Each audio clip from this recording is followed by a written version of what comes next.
With Mission Impossible Final Reckoning coming out in a couple of days, I thought that it would be fun to rank the Mission Impossible movies. Huge undertaking, but a mission I was willing to accept. Coming in hot at number 7 is Mission Impossible 2. It was directed by John Woo, and at the time, when only seeing number 1, I wasn't mad at it. It's very 2000s, the stunts are 2000s, but there were a lot of Michael Bay action shots, if you know what I mean, and I don't think it was the kind of movie that John Woo really was used to directing. Overall, it was a fun action time, and it wasn't too bad, but it does fall to the bottom of this list. At number 6, I do have the first Mission Impossible. The pacing was very slow. It was like a 90s film with like a 70s vibe, and then I seen that it was directed by Brian De Palma, and I said, oh, you mean the guy who directed Scarface? It tracks. But we got the first Mission Impossible score. We got some little funky, cool, low Dutch angles. So, I mean, the classic is a classic, but it falls to number 6 on this list. Number 5 was Mission Impossible Ghost Protocol. It was the fourth Mission Impossible movie. And while I will say I did enjoy the fight sequences and some of the spyness. This IMF team was horrible.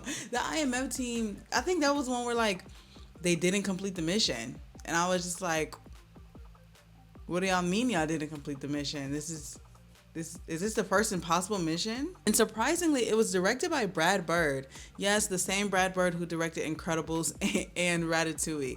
It was a fun time, but when you think of all of the other Mission Impossibles, it just kept falling lower and lower and lower and lower. I didn't love it, but I didn't hate it. So that's why it's in the middle of the pack. Coming in at number 4 was actually the most recent one. I think that the most recent Mission Impossible Dead Reckoning Part 1, it was aight. And that's all I have. It was aight.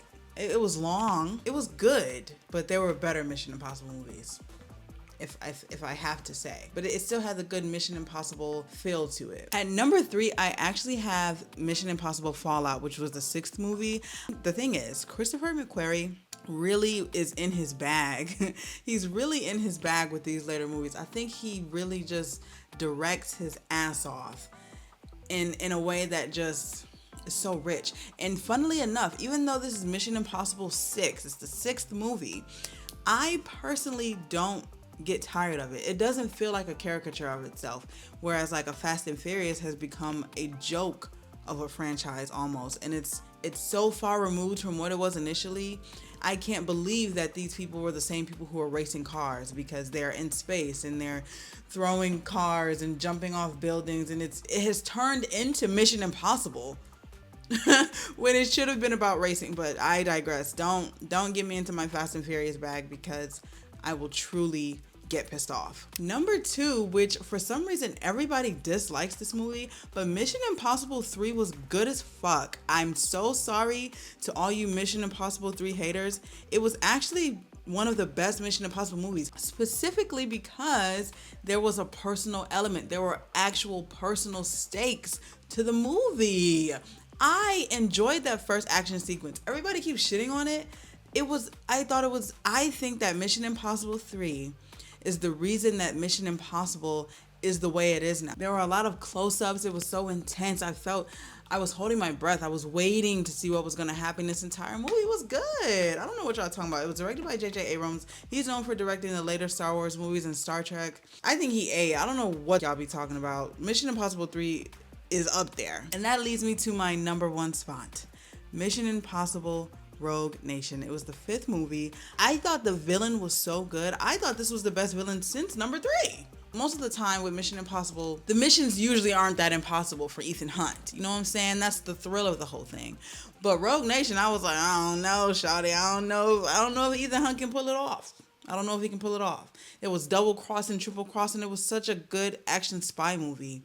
And I'm just hoping that Final Reckoning can be this good, because honestly, Rogue Nation, Fallout, and Mission Impossible 3 were the best ones. And you can debate your mother about it, because I'm right. I'm literally right. If you don't watch Mission Impossible movies for any other reason, watch it to see Tom Cruise do impossible stunts.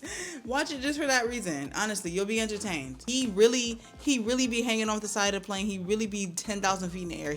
He gets down, he don't play. Let me know what your top 3 Mission Impossible movies are, and I do want to let you guys know there is a wrong answer. Make sure you keep an eye out for when Final Reckoning comes out, because I will be going to the theater and I will be sitting down to come and talk to you guys about it. I will catch you guys in the credits. See you next time. Bye.